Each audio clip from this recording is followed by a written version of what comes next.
It's funny because it's like my boss told me a lot of stories, but a while ago, I graduated from therapy, but I, I used to buy mushrooms from this guy, and then I found I kind of like stopped doing that, and then I ended up discovering where he worked as a therapist and requested him as a therapist, and he almost didn't let me, and I talked him into it, and then he's a really good therapist, and I graduated therapy, but he told me about how he used to live by Clown Glass and like people just like throwing bricks through the window, doing drive-bys, and they weren't even selling drugs. It was just paraphernalia. Like they all hated each other, just the egos. He was telling my therapist was telling me that he was around it a little bit. And he's had like guns pulled on him, like fucking a Tarantino movie. Like shit, man. He was just like, it was absolutely insane. And then I was asking my boss about it, and I would tell him some of these things that I heard. He's like, "How do you know about that?"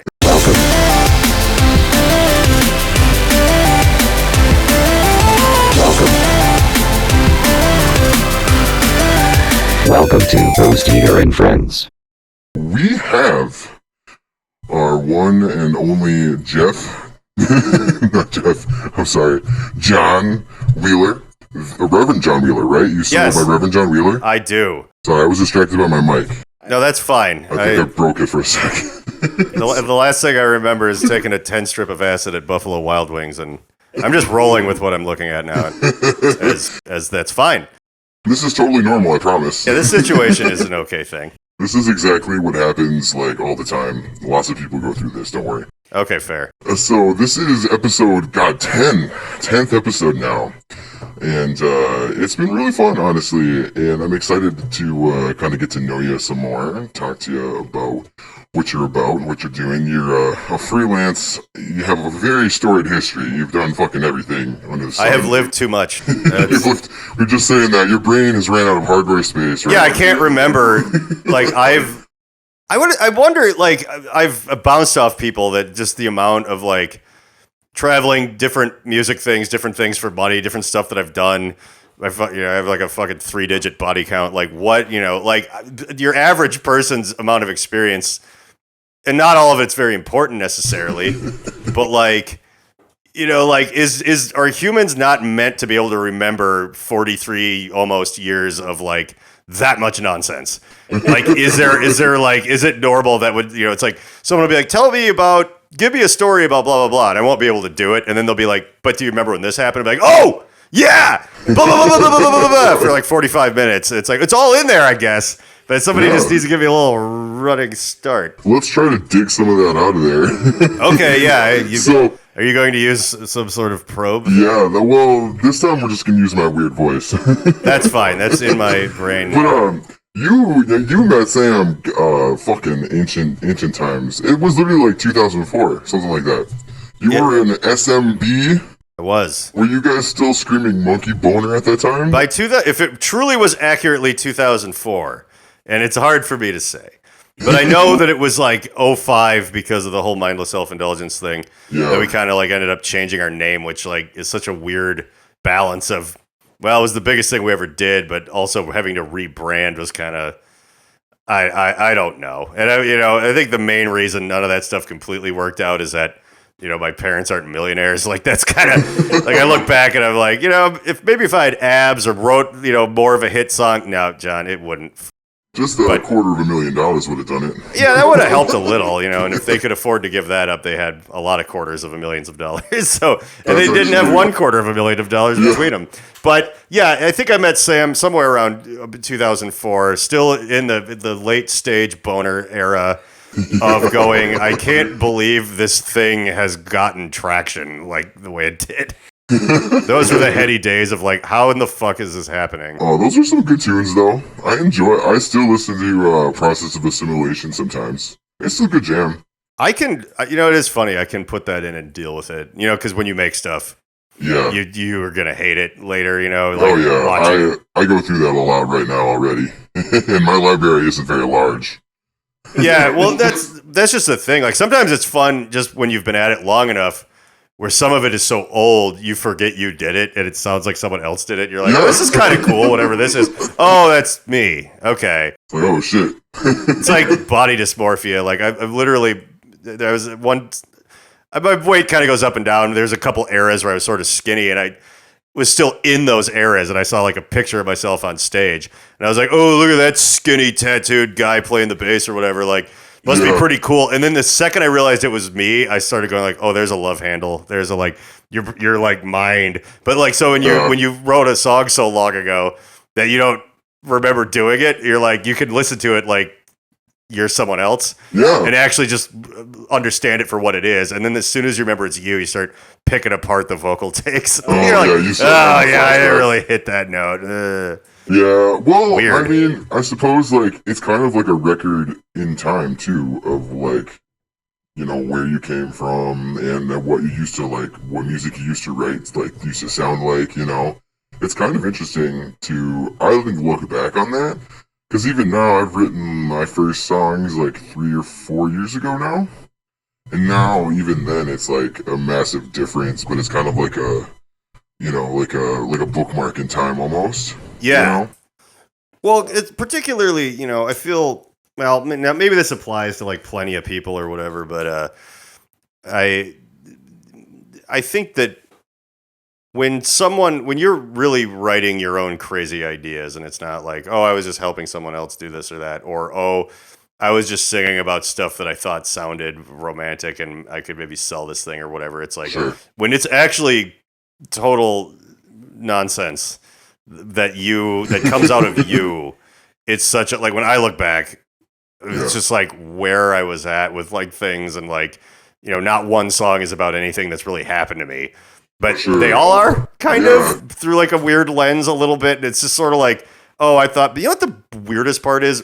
For the most part, like musically, I'm always like, the kick drum sounds weird. You know, you look back, you're like, like this could have been done better. This part was too long. But like lyrically, I don't find myself terribly, even some of the really old stuff, I'm like, yep, that sounds about right. It tracks. Yeah, so it's actually probably more accurate now. Oh God, you know what song comes to mind when you say stuff like that is Wondershausen. Yeah. That song, you fucking nailed that one, man. 100%. I'm still gonna remix that. We gotta redo that song. No, we absolutely will. And it's like, I'm just lucky that the world is actually as terrible as I thought it was. Like, it turns out I was right. That's great. Like, good for me. You're like, wait, Nazis did come back. They did. They pull the levers and the strings. Like, you're right. You're right the whole fucking time. That was written in fucking God. Well, that was 06, I think. 06, but it was written probably before that. It was probably written in 05 or something. And like, yeah. Oh man, that song was one of my favorites. When you released that, I think I heard that like on MySpace, you know? Oh yeah, that was when you could have that like song too. Yeah. The singer of Foxy Shazam's wife had that as her song that would play on her MySpace. I was so proud of that. Like these people I'm sure I had that. I'm sure, yeah. So you did that band for a long time. You had a couple iterations and stuff. And then you even had a run as a metalhead bassist with Blue Felix, right? Yes, I did that for about 5 years, I think. Oh, yeah, wow, that was a while. It went by. It might have been more like 4.5, but it was. Yeah. I mean, I had been. It was so funny. Like I talked to SMB played with them, and we were like their singer's like favorite other band for a while, and maybe the guitar player, at least locally, for like. Because, you know, they were trying to be all unhinged and out of control. And that was like turf era SMB that was out of control all the time. And just like... That was fun. Yeah, so we would get put on shows together and both of us could kind of draw. So it was usually pretty wild. And it was later on, I had dissolved that band. It was gone for 2 weeks. 2 weeks while I was trying to be like, I wonder what I should really do. Maybe I'll join like a cover band. My Zero, what band are you talking about? So what happened was with Blue Felix and SMB. Oh, okay, yeah. SMB was done for 2 weeks, and then Jake from Blue Felix was like, "Do you play the bass at all, or could you maybe play bass notes on a keyboard or what?" Like they were getting rid of their guy. I'm like, well, here we go again. Like they had like a bus and everything, and it wouldn't. This time, nothing was my problem. Yeah, like okay, I remember that bus. If it's not my problem. Isn't that nice? Then yeah, if I get a bunk and I just have to show up and play like not very hard things on the bass, and I actually do play a little bass and guitar and drums and stuff. Like Yeah, yeah. keyboards is my main thing, but yeah, I learned along the way. Like I've worked at music stores and I'm just like, well, it's dead. Yeah, you worked at Best Buy music store, didn't you? When they had that shitty Guitar Center thing, I worked in the Mall of America, and my God, I stole so much stuff from there. Like the bass I used in Bluefield, like just everything. It would be basically like, I'd be there alone, which they weren't supposed to do, but like no one wanted to work there because it was a nightmare. And like, so I would just be like, yeah, I'll just be the only person here and look the other way while you go fill up your backpack as long as you like grab something for me.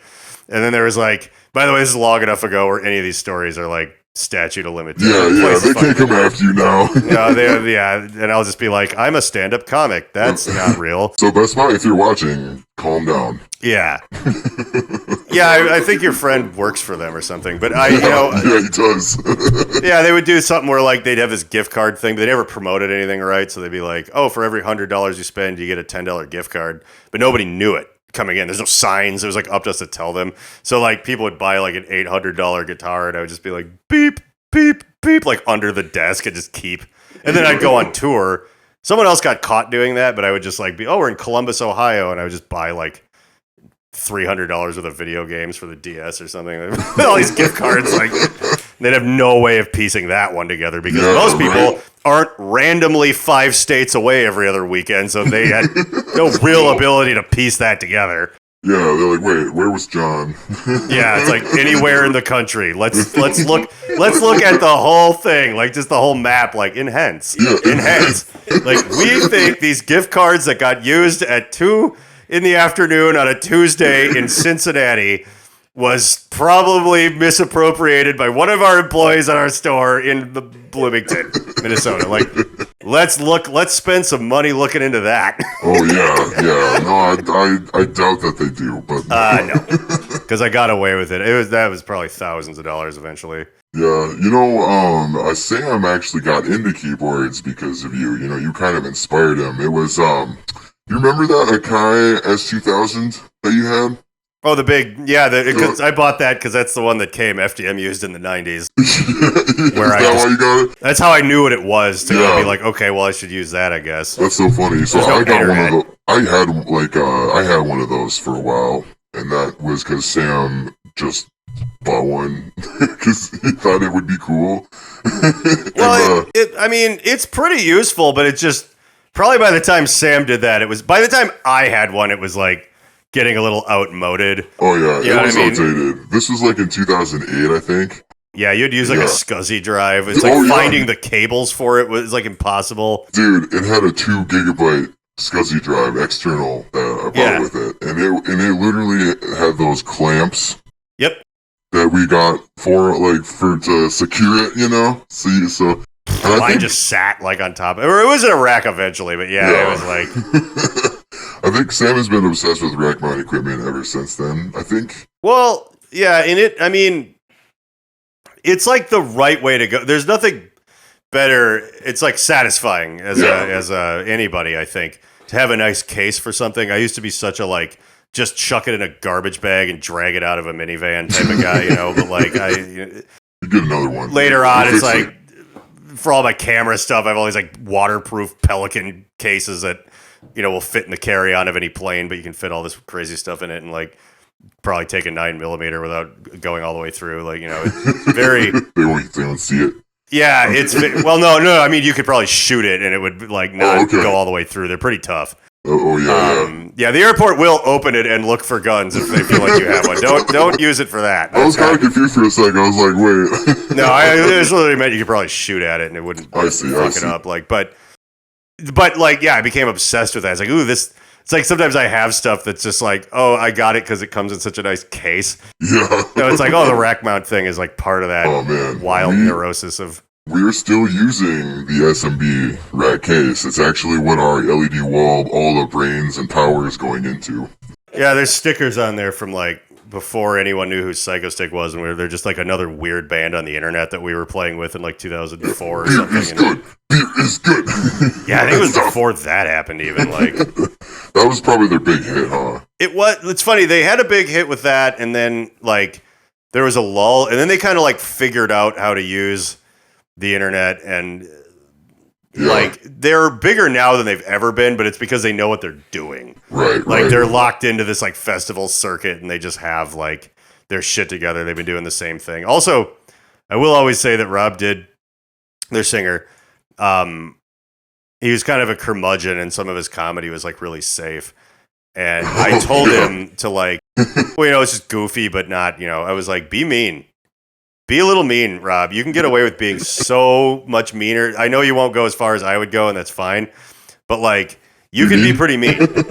And then he, like later, some of those songs that were like kind of biting and funny, and people, he kind of came back. I was at Blue Felix by then, and kind of was like, you know, I actually took your advice and was just kind of like more antagonistic with the audience and stuff like that. And it's like, and they love it. They love it when they're just like spit in my mouth, Rob. I'm like, yeah, he's like, I know you told me that. He's like, yeah. I'm like, yeah, I'm just like, you have this platform where you can kind of be like a little crazier, and I'm willing to bet your numbers will like, you won't lose people. They'll come. Get some more. Take some crazier swings at shit and see what happens. And it worked out, you know. Hell yeah. Well, now you touched on a lot of different kind of stuff you did there. I know. That's cool though, you know. So we were just kind of talking about your musical journey. I mean, you did Blue Felix for a while, and then you did another band for a while, right? I did my Zero, where I still wanted to be in like a rock band, but it was 100. I like every last note and like I won't say drum beat, because I will say like I put together a world class set of guys, but it was still like the songs were just written like top to bottom. But then I was like, I trust you guys enough. Like I had such a good. I've always had great drummers somehow or another. Oh man, Brian was so Brian, and then Brian was way up there. Mitch was fucking amazing, man. By the end of my Zero, Mitch kind of like he was good before he joined. He knows what he's doing, but he had really just dialed his like he was a bit of a metal guy, but he kind of really figured out the like hot cha cha cha like rock and roll spirit. Like so like this is like elaborate tom fills at the end of something where, you know, the riff has 3 notes in it. And it's just that perfect, like, wind blowing in your hair, like, thing. Like, you know, it's like, one of the things, my biggest guy in music is Trent Reznor. And, like, for sure. So, like, you know, he very much controls everything, but still he has these world-class people like Josh Freese, and he's just kind of like, you can play around with it a little.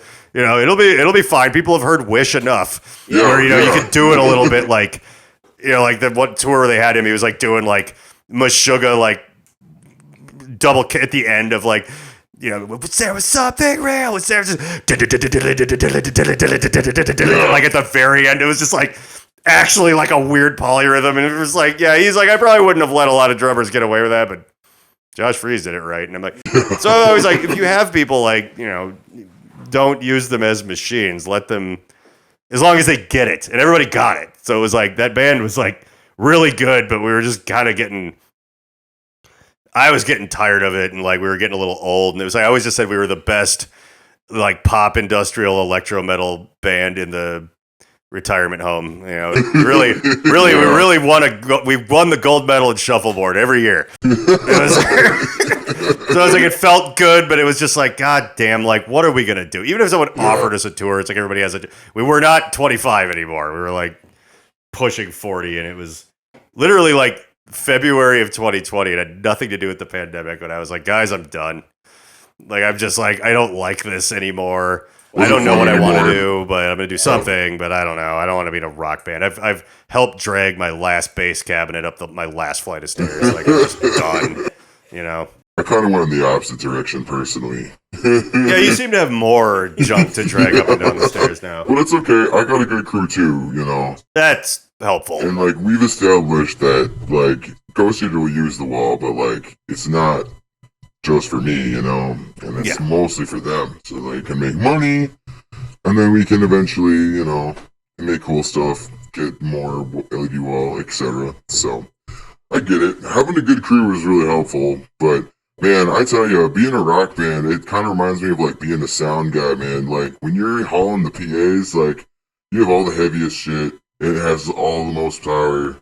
It's also, you know, the most at risk. People are always throwing shit at it, you know.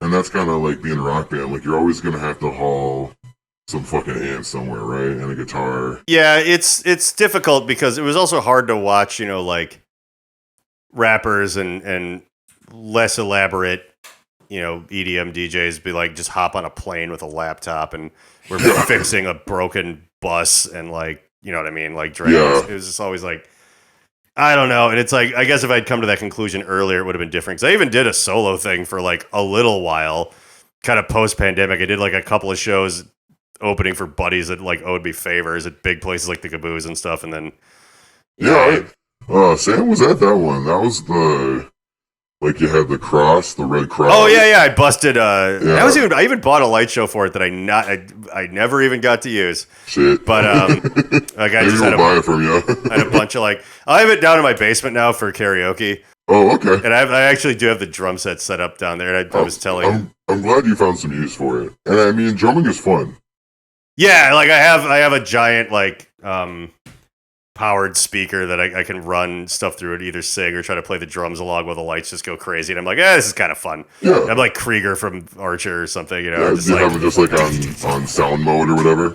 Yeah. And I had programming for like my songs, but then for goofing off in the basement, I was like I built my 12-year-old self like because I have like that arcade cabinet with like a Raspberry Pi and like every game, from Pong up until about Mortal Kombat 3.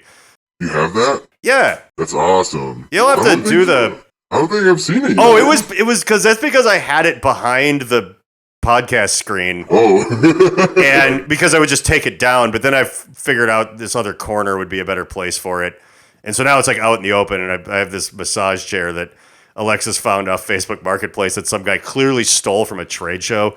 Like, he's like, oh yeah, I had it. Like he doesn't have a serial number on it, and like he sold it for like $200. It was like a $2,800 fucking massage chair, and it's like, well, we can stick that behind the curtain, and the arcade machine can go like over by the door to the laundry room, so but people can actually play it now and whatever. And but yeah, I forgot to change it. It's like my wife and her brother, who's like he built my PC tower and stuff. He's really good at all that shit. So it's he rigged up PC man now.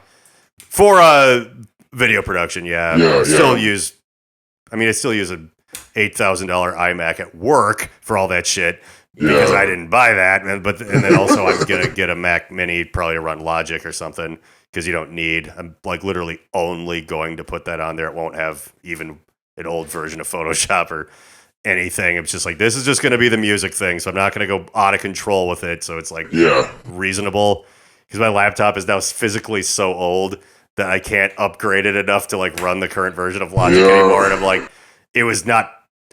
Oh yeah. Speaking of Freelance, I guess I'm writing an album for somebody who's paying me to do that. But yeah, I was in the middle of that, and it's like, why are these like audio tracks not? And it's like, well, you're not using like a super outdated and maybe stolen version of Logic, are you? Like, yeah, I am. And I'm like, well, I have a job. I'll buy the $200 one. And it was like, you can't. Oh, your computer is from 2012. This is not going to happen for you. Oh, man. Like, well, you know what, though? Like, that laptop has lasted for so long that I'm like, and it actually still works. Yeah. Like I can still write on it and stuff. Like if I want to use it as a laptop for whatever reason, it's like, it's not like it stopped turning on, but it won't go. It will not go past like Sierra Vista or whatever the fuck thing. I have a personal vendetta against Apple computers just because that very same thing happened to me. But I like a fool, I put in new RAM and I tried to update it. However, they changed how it downloads the updates. Like change the servers or something, right? Yeah. So it's calling home to a home that no longer exists because of Apple's own choices. And there's nothing it can do. It's just bricked. And they're like, and I called the Apple store and they're like, well, you can take it into the store and we can look at it, but that's 2012 as well, actually. Yeah. And they're like, no, it's old, and, you might as well probably just buy a new one, because it'll be really expensive to fix it. And I was like, I mean, it's like working fine, it just won't update, Yeah, well, that's the thing. Like, eventually, I guess it's like, you have to downgrade them to a different job, It's like, well, you're a greeter at Walmart now, you're old, like, we just have to, like, because, like, I'm not even that mad at them, because, like, honestly, like, I don't have a PC laptop that I've ever owned since 2012 that fucking works. Nowhere close. So obviously it's like they're doing something right, but it's just like, okay, like now I have to strip down what it does a little bit. And I guess getting north of a decade out of it, I'm like, all right, well, again, the Mac Mini thing, they're not that expensive. Like the laptops cost so much fucking more. My dad has one of those. I forgot why he bought one, but he bought one, the little cubes, right?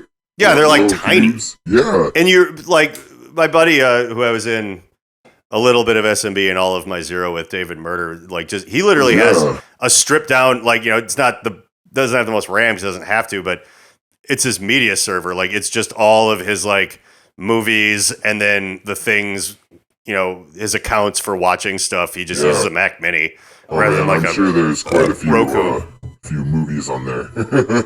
Well, yeah, it's like it's a combination of his actual streaming services and everything he stole. So it's like he just uses it all in one. So you just pick between like, oh, is Terminator 2 on Netflix? We can watch it. Oh, it's not. Well, I do have it. Yeah. Like off of it, you know, it's like I have one of those too. I always try to legally watch it. I'll try that first. Yeah, I will. But I mean, I'm not gonna like not watch it if I don't find it. I'll just find it somewhere else. I'm still gonna do it. I'm still gonna do it. Yeah. Well, that's the thing. They're literally not losing any money because it's like, well, I can't give you any. Like, right. What the fuck am I supposed to do here? I'm just trying to consider. Like, we lost a sale. It's like you lost a sale when you didn't sell it to me, you fucking idiot. Like that's what happened. Exactly. Yeah, so I don't feel the least bit bad about that. So you kind of moved on from doing music stuff, except for like your own kind of personal stuff. You did some industrial stuff, and then now you work where you work at Hollywood, So right? I decided to, I decided to look for a real job, and somebody up there likes me, and I don't know why that is, except for, you know, possibly Gnostic Christianity is accurate, where Satan's actually the hero of the Bible, in which case, yeah, someone up there probably loves me. Like, that actually makes a lot of sense. Because, yeah, I was like, I should start looking into this. Like, my resume, I set up, like, all this stuff. It's like, I've done, you know, I've been, like, a published author in my field in, like, a college textbook. Like, Right. I can, you know, by the way, I'm not flexing on this. I'm just explaining, like, that I That's could. here, baby. I know, but I could get a job. But I was like, I don't know. I had some gaps from freelancing, but then I just called people that kind of like run stuff and be like, hey, from here to here, I like did some consulting for you once. Could you just say that I worked here for like 2 or 3 years? Like, yeah, that's fine. We would have loved to have had you anyway, like whatever. So it's like this cobbled together like thing, but it, you know, it was pretty good. And then I didn't end up using it. I just randomly got one of the glass blowers at the kind of Minnesota legit hideaway empire. Yeah. They were like doing these things, and they're like, they usually had at least a full-time graphic designer, let alone a couple of kind of media marketing people, and they were sort of low on them. And he was like, you know, if you're willing to pay a little bit, you can at least get this freelance guy to do some of the videos and promotional shit that you want to do, to my now boss or whatever. And he's like, okay. And then I went and did some of these events for him or whatever, and then they paid me, and they're like, these are great, blah, blah, blah. And then I just noticed on Instagram, they were like looking for a graphic designer, and I was like, okay, like I can do that. I can do a lot more than that though. So let's like, I'm not some 19-year-old U of M student that went to school for fun. I can do a lot. Yeah. So it's not the biggest company in the world. We haggled a little bit, but I'm like, okay, you know what? This is landing about maybe even a little better than, not better than I crazy hoped for, but better than I maybe realistically hoped for. I was like, all right. This is fine. This is an adult. Sure. And it'll probably be fun.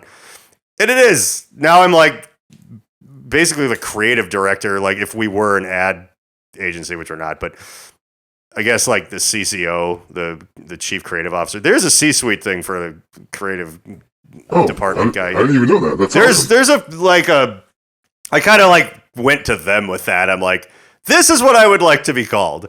Yeah. And, you know, it's not because I'm trying to immediately jump to another job. I like love it there, but I'm like, besides, it locks me in because in order for this title to matter, I will have to have done it for like at least 2 or 3 years. So like, I'm actually stuck here. Like, it would be bad for me to. It'll look worse. Yeah, it'll look stupid as fuck. Yeah, it's like out of nowhere, you're just this, and then like 8 months later, you left. You're not. Yeah, it would be bad. So I'm like, you got me. Like, you know, like, all right.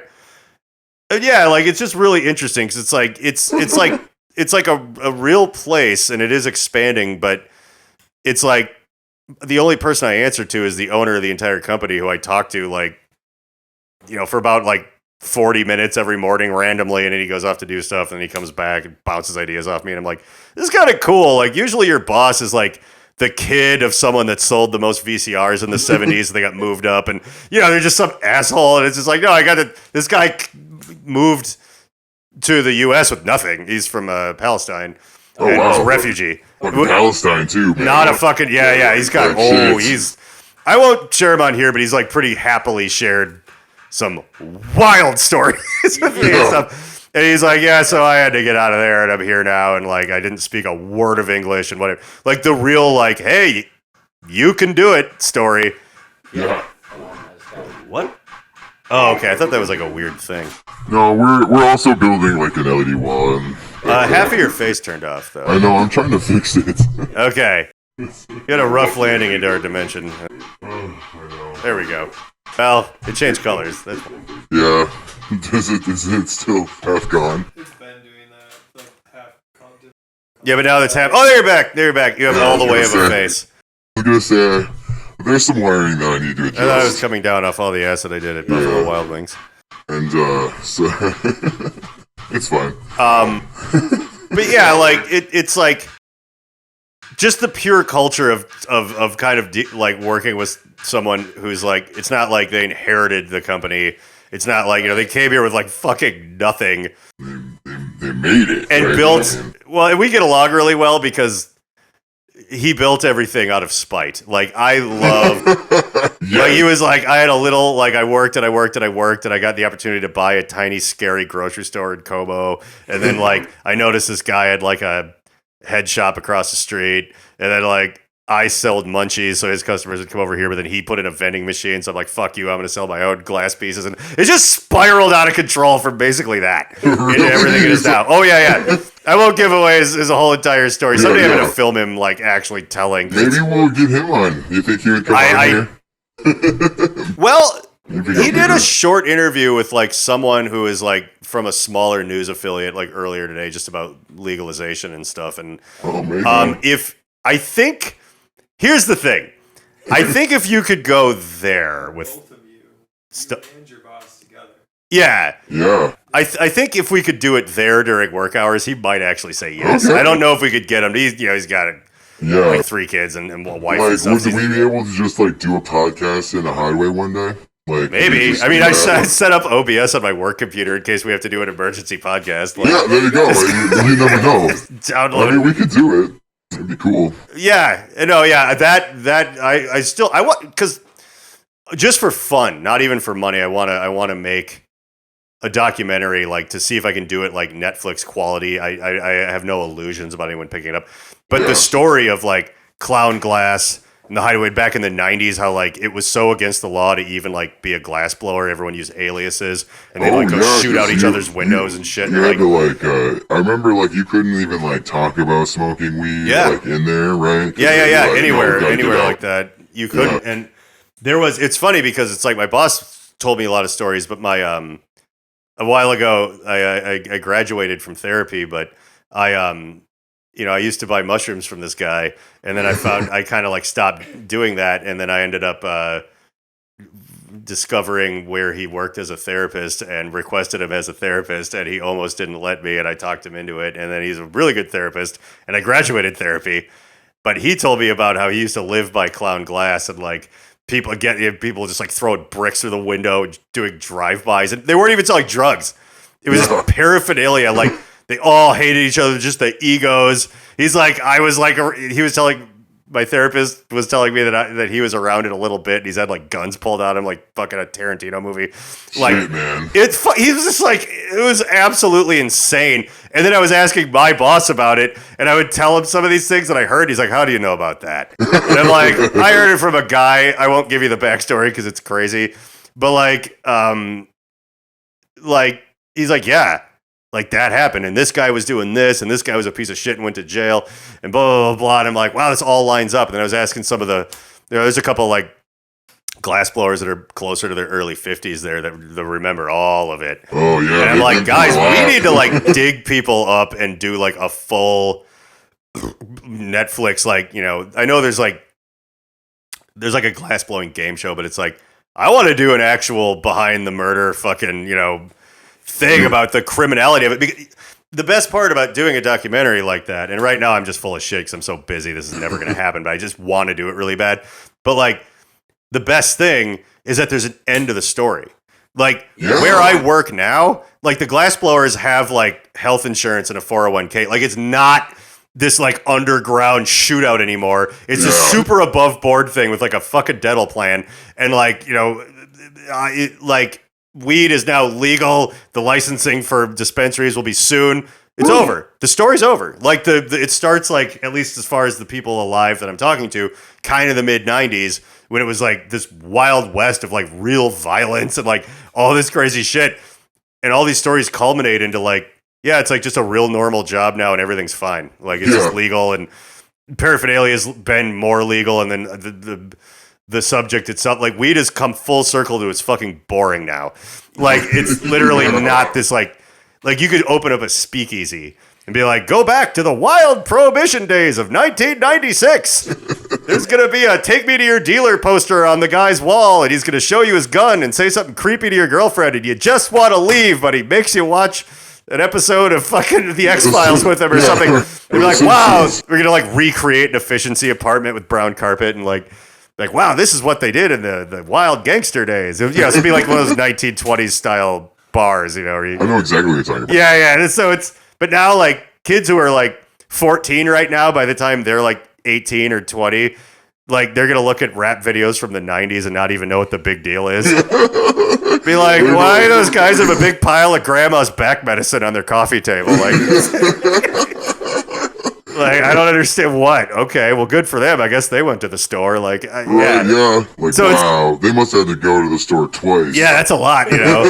Why are they waving guns around? And then, you know, their grandma also watch Fox News. Like, Oh my god. I don't. Who knows? But yeah, it's changed so much that nobody's gonna get it. Yeah. They'd be like, what do you mean that like you had to hide from the cops? I'm just like ripping this oil pen in TJ Maxx. Like no one cares.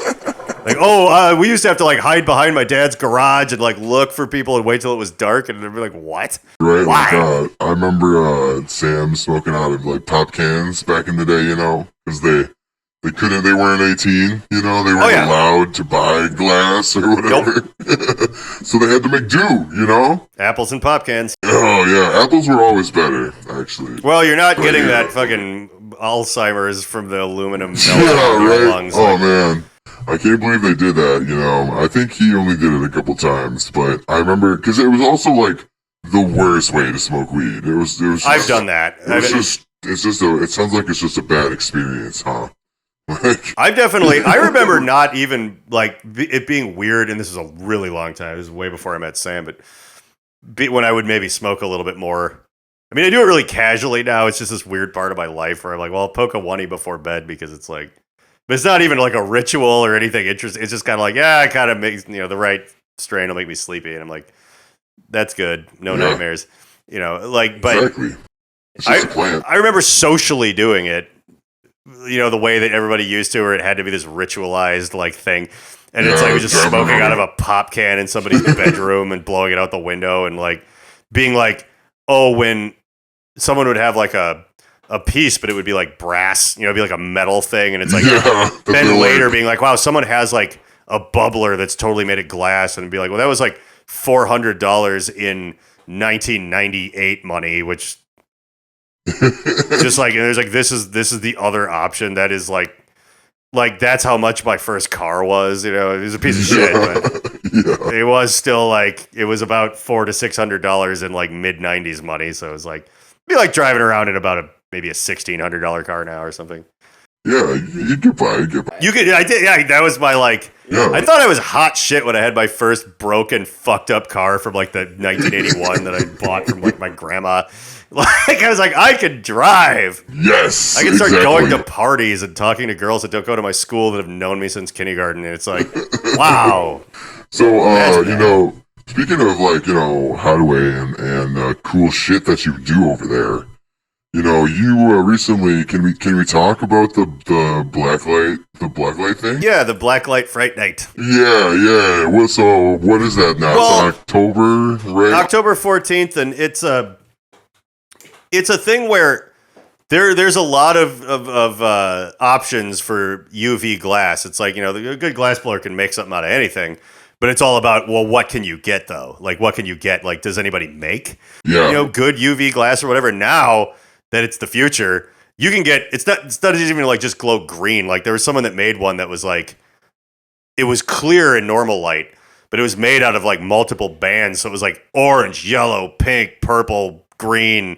Like when it lit up into just this like symphony of colors. Whoa, when you flipped on the when you apply the blacklight to it, you mean? Yeah. Oh, And that's then so like cool. normally it didn't even look like anything. It was just completely clear. You could see there was some markings on it, but like, Yeah.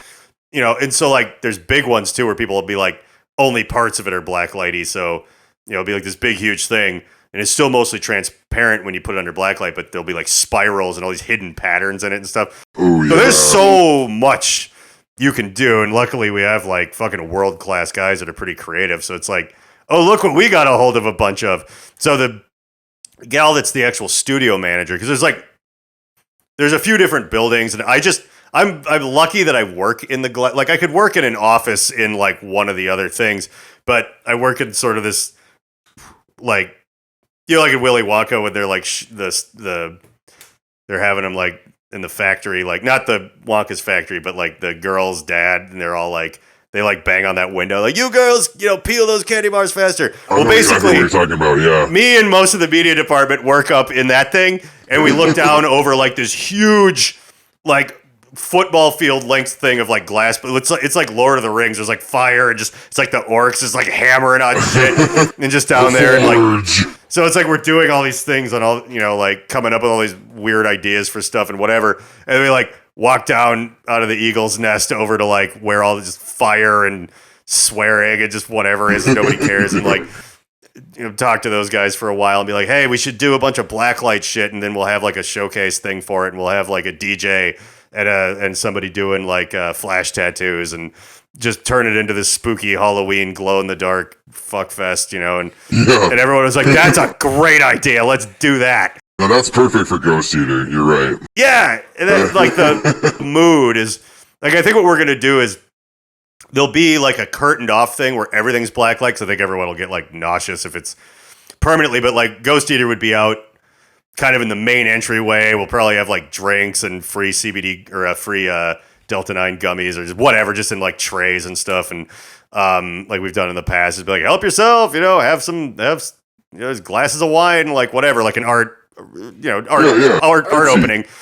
But it's still like tattoos and an alien in a robe with a glowing face and just all this shit on like that side, and then you like go into the room of blacklight wonders where we're encouraging people to find like a blacklighty Halloween-y costume thing. Yeah, or wear like white colors, bright colors and shit. Well, I found it's a Beetlejuice costume that is blacklight reactive, or at least the suit part. That's what I'm going to wear. Ooh, so I'm going to wear the black and stripes? white stripy suit, and it just lights up like purple and green, and just like with like a tie though and stuff, and just be like, oh, like, That I'll be sounds there. fucking awesome. Kind of probably filming some stuff and directing traffic a little bit and whatever, making sure it works. And it's the one in Apple Valley? Apple Valley, yep, that's Nice. The one off Cedar, right? Yeah, that's the one, and just inside baseball, but maybe this is interesting to people. Out of all of them, because they sell all sorts of different whatever, they're big stores, but like that one sells the most like one of a kind signature, like guys will make like, oh, today I just made a batch of pinchies or something. Sure. But sometimes they'll be like, I made, like one of our guys made a xenomorph. Oh, sick. like- It's like a bong on Yeah, a xenomorph. but fully, like full Giger xenomorph, and he Fuck. just smoked out of the top of his head or something, and it like, it's all this blackish purple, semi-translucent glass. It's fucking beautiful. Man. It's like the crazy hair up your ass, really expensive, whatever. That location moves the most of those, so we're like, well, that. Also, I think it has like the most parking. So like, yeah. for Why sure. don't we just have it there? Because that seems to have a bit more of a fan base of people that would maybe appreciate. Like the Dinkytown one's like the big original one, but it's like parking is a bitch, and it's all just God. like it's cool, but like we've had an event there before I worked there when I was just freelancing for him, and it was like, it was okay, but I think it could be like a total like crazy fiesta of. That's why we're like taking a little bit more risk. Like, let's have music. Let's have someone doing like live tattoos who's like a really cool goth chick that be like, I'll dress up in like a glow in the dark Elvira costume and like just have it be like to the nines and have it be worthwhile because people are there to see it. And that I think it's one of those things. It almost writes itself. There's a lot of work to do, but it almost kind of is like this perfect storm of like ideas that go along with like, well, it's Halloween and everything glows, spooky colors, and and they're functional, Yeah. Like you can buy it. You can maybe you got to invest a little bit of money, but you'll use it. Oh yeah, and I mean that's the fun thing. Like it is a little bit of an auteur thing, but it is also functional. It's like you can buy something really cool and neat and just have it on a shelf, but it's like, well, you could just like smoke drugs out of it, so that's way cooler, I think. You can smoke some drugs out of it and then just put it back on the shelf. Yeah, when your friends come over to smoke drugs out of something, you turn the black light on. Yeah, there you go. Like, check this shit out. It's like an alien that like lights up and like, yeah, you'll be the coolest one of your friends at that point. Like, you'll know that I've really made it when I have one of those. That is, yeah. It is, fuck a Tesla and an Apple Watch. What you need is a glow-in-the-dark HR Giger blog. Yeah, now it made it. That's a real status symbol. Also cheaper than both of those things, honestly. But like, that's true. So you really win on all fronts there. I agree. So that's pretty cool. I'm actually really excited about that. And that's going to be a damn good time. I hope dubstep's okay. I think so. I think that's like appropriate for like, and again, that'll be a thing that the boring conversation off air is like, it's going to be like probably a little less, because I know you specialize in like, like some seriously wild events and stuff in the city. Yeah. Like it's in a store. It's kind of a weird, but it's supposed to be weird. So it's like, but there's a balance that I very much have confidence you're capable of striking with kind of like, people are hanging out, they're having a good time. Like there's all kinds of like DJs and artists that have an archive of them doing a show in like a shoe store in a mall, and there's things of Nirvana playing in a Radio Shack in a mall before they were like that's what I'm saying. I think VHS tape like Deadmauss was out of Payless Shoes. I remember that, and it was pretty funny. It was very clearly like they just kind of they Googled what a DJ did. Tried to give him what he could. Yeah, like that. It's funny. I'm sticking to 3, so I'm under the limit. But yeah, I love 2 things about that. One, just mismatched like events where people are like, let's have a fucking metal band playing this Denny's, that thing. Like let's do that. I love that. What's up, Denny's? What's up, Denny's? I love how that's come back recently. It's like all over the internet again. It's like the funniest thing. Like, these people like jump off a table and grab a ceiling fan, and it's like, why did you let this happen? Reminds me of the SMB days. That's part of why I always loved that, where I was like, that feels so much like a thing. Because SMB experience shit like that, where it'd be like, well, yeah, sometimes you play like a 2,500 person thing sold out with MSI in Michigan somewhere, and then sometimes you play in like a roller rink. Iowa.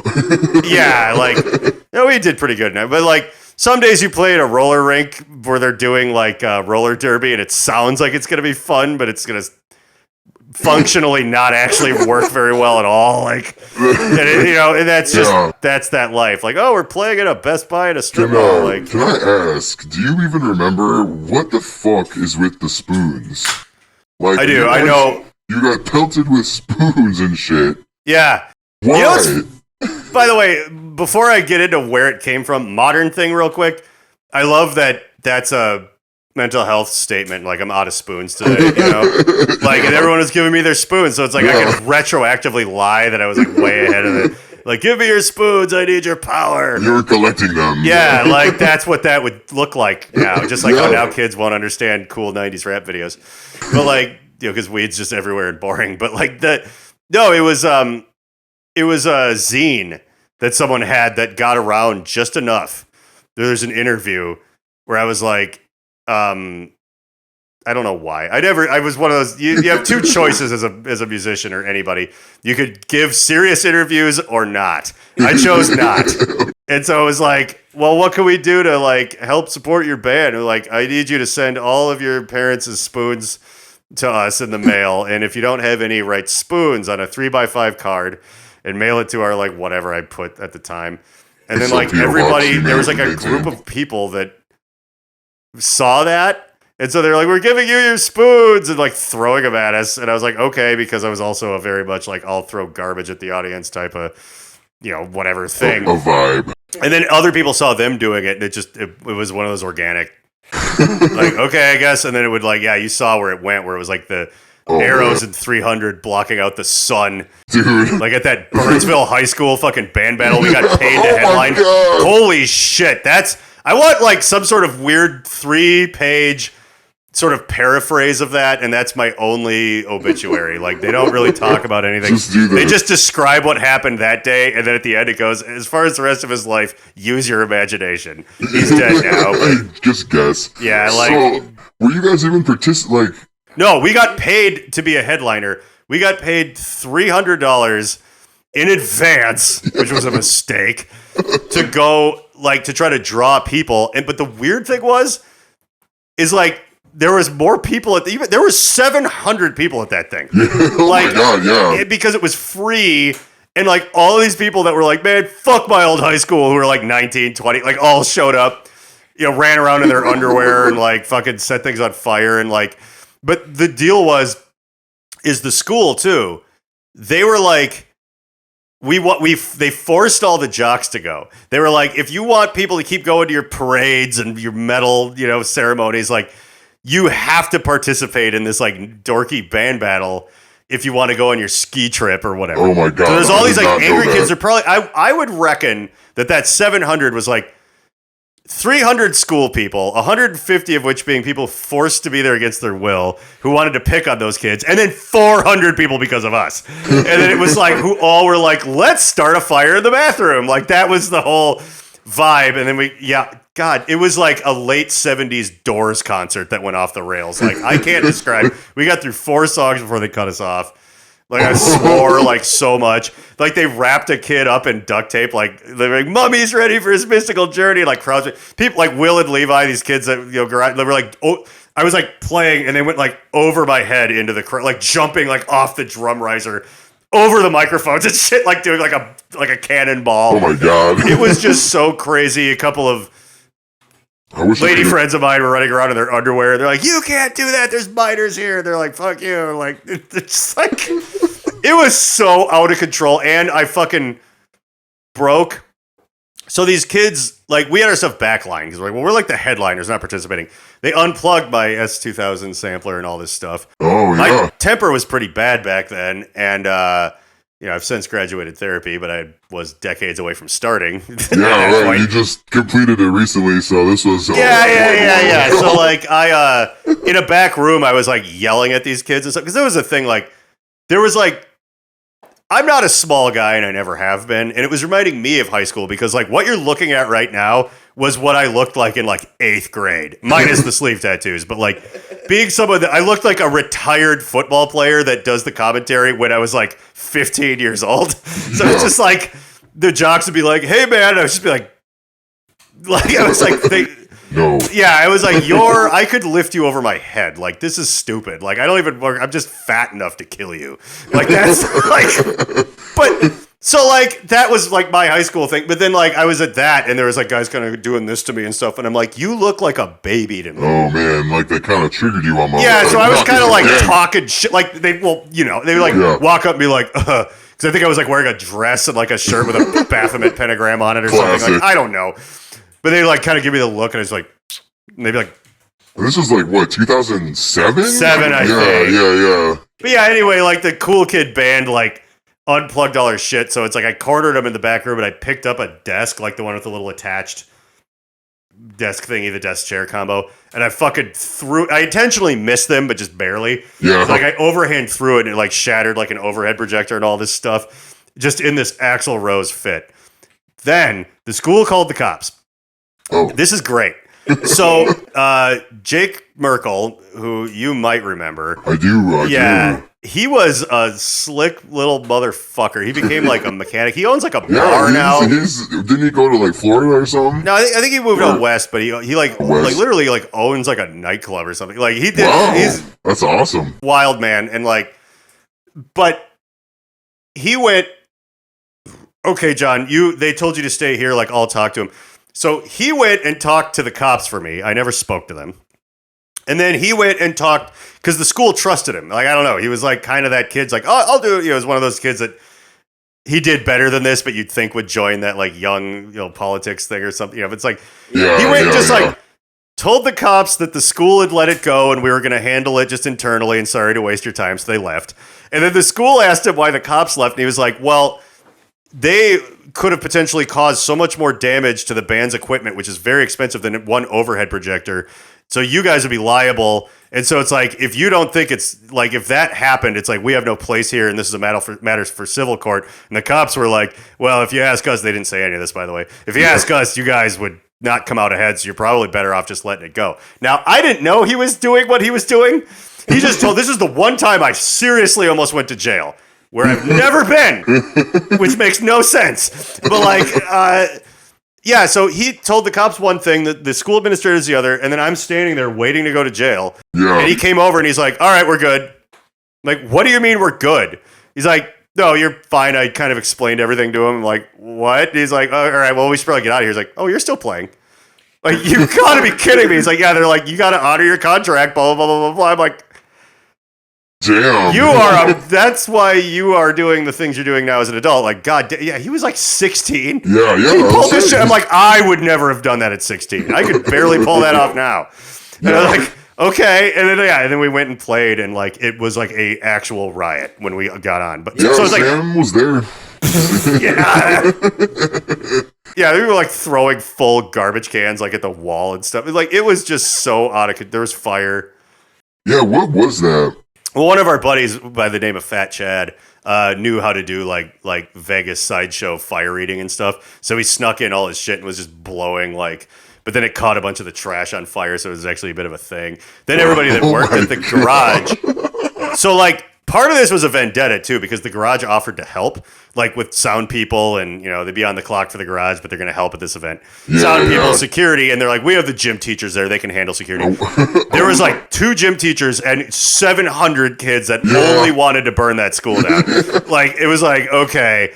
And Beth was like, who Sam will remember. And Glenn, I think no one's going to know, but she was, I like looked out of the corner of my eye, like I saw her just like chewing out this 49-year-old sound guy. She's like, you need to find just like, I couldn't even hear him, but like we couldn't hear the kick drum or something. And she's just like, she was like in high school also at that time, I think, just fucking yelling at this frazzled old fucking sound dude they hired. And like, that was like one of the weirdest nights of my entire life. And like, yeah, again, if I hadn't have been talking to you about some things surrounding it, I just don't remember that a lot of days. But then I remember it clear as a bell.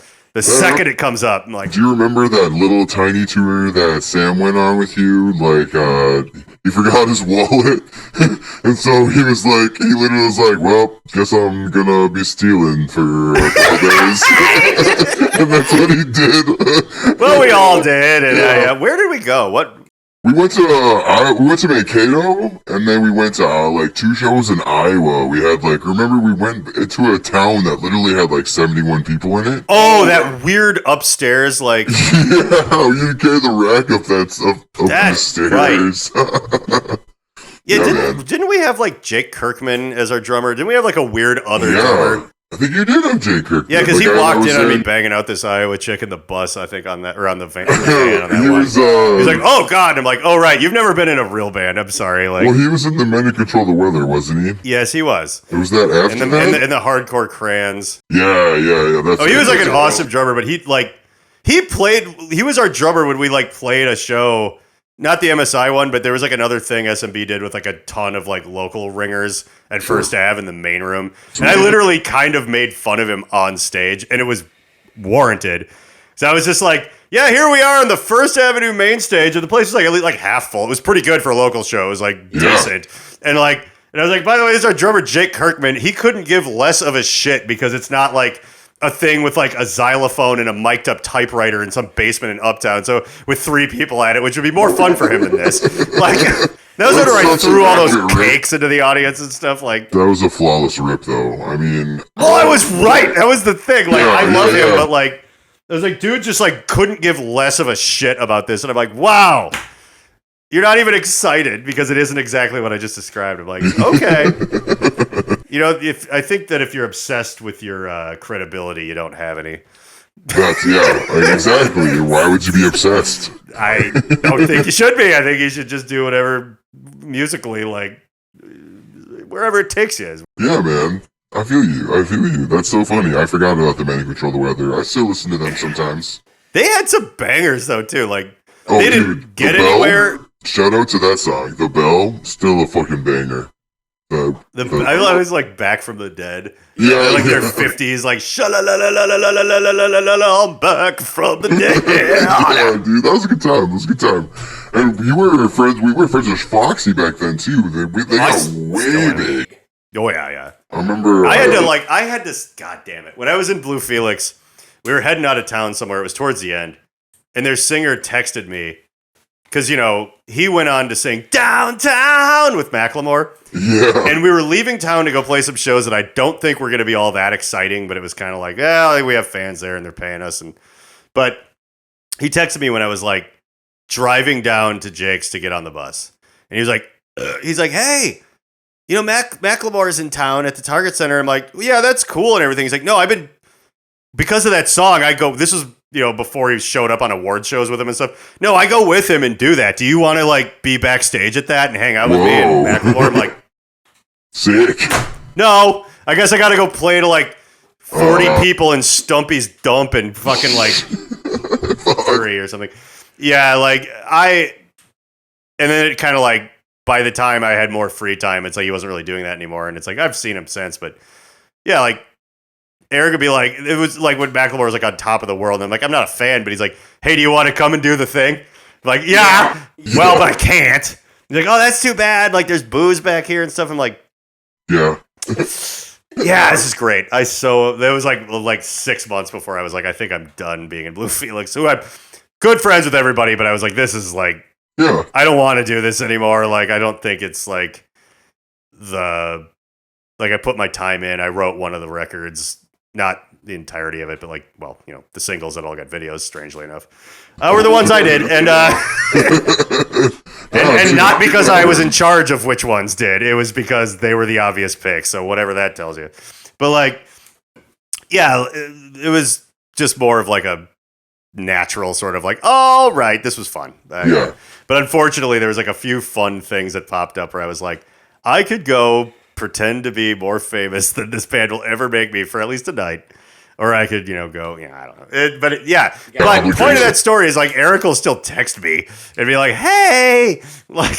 That's so cool. That's awesome. He's a fucking funny guy. And I remember, I remember a story you told me about him, like, I think it was the In Defiance of Science EP.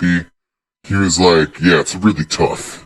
I really think it's really tough. It's a really tough record. Yeah, really tough record. The shit that came out of his mouth, the best thing is like his stage character is like no different from, it's like Neil from Downtown Brown or me or whatever, where it's like, it's weird, but honestly, like it's the same as you are. But with him, that's hard to believe. With Eric, it's hard to believe. Yeah, it is because it's a but pretty. That's who he is. Like, that's what he is. He's the weirdest guy, but he's got like this really like pleasant, lilting kind of southern, they're all stick your hand out of the window and the moving car like an airplane, making an airplane. He was telling me like one of their drummers like passed out on the couch in somebody's garage where they were staying, and he's like, he wouldn't wake up even when I was acting like a dog at him. I'm like, what do you mean acting like a dog at him? Like, I got on my hands and knees and I went right up into his face and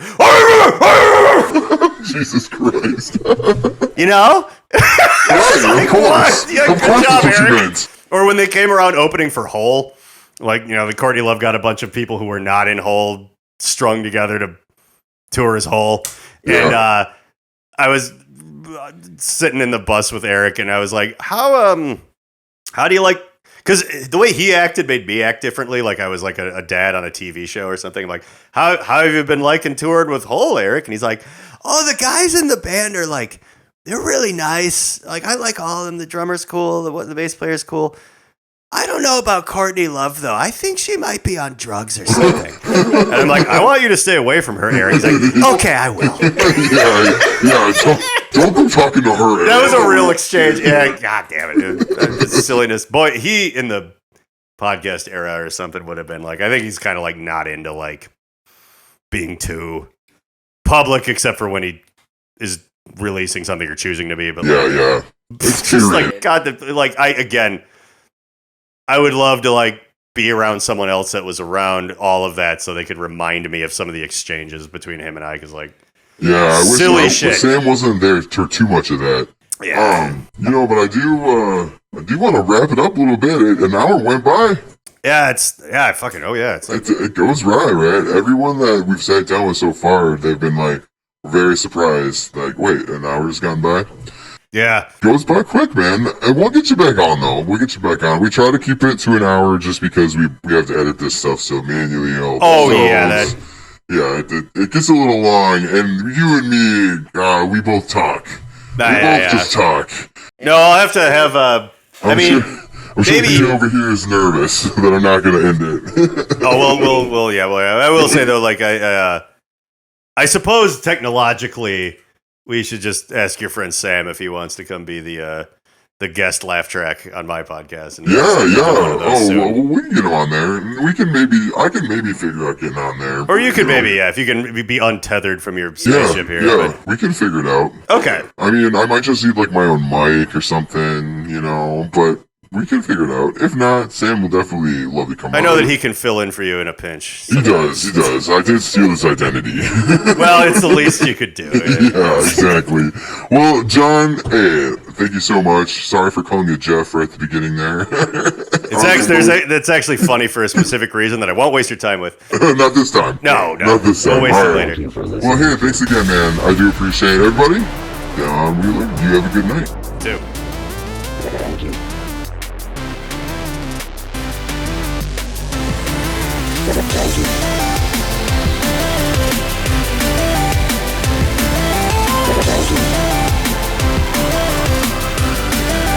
Thank you for listening to Ghosteater and Friends.